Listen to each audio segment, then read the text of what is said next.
నీళ్లు కూడా లేవు అంటే ఆయన అంటున్నాడు చూడండి. అప్పుడు చదువుతారు 25వ వచనం. అతడు యెహోవాకు మొర్రపెట్టెను. అంతటా యెహోవా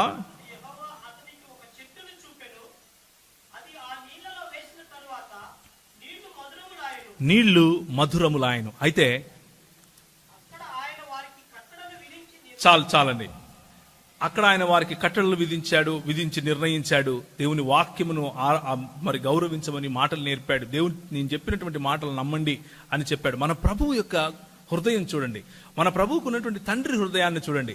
ఎంత గొణిగినా ఎంత సనిగినా మాటి మాటికి అవకాశాలు ఇస్తాడు. Is a God of chances.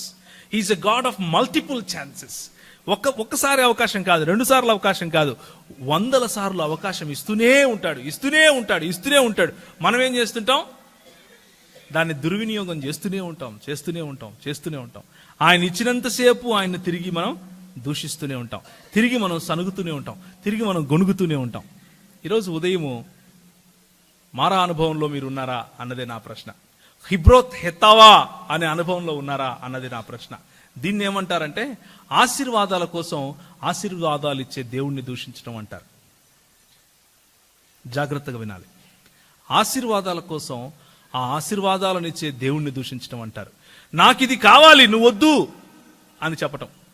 నువ్వు నాకు ఇది ఇస్తే చాలు, అదొద్దు అని చెప్పటం. నువ్వు అక్కడే ఉండు, నేను ఇక్కడే ఉంటా, ఆదివారం వద్దాం, మనం మాట్లాడుకుందాం ఇద్దరం, అంతేగాని ఆ తర్వాత మళ్ళీ వద్దు. నా లైఫ్లో ఎక్కువ ప్రమేయం వద్దు నీకు.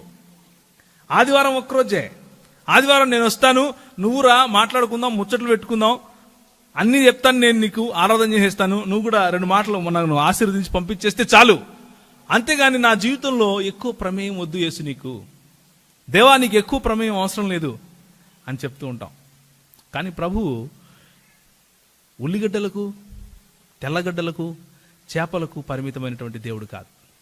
ఆయన మనకు మన్నా ఇవ్వాలి అని ఆశపడే దేవుడు.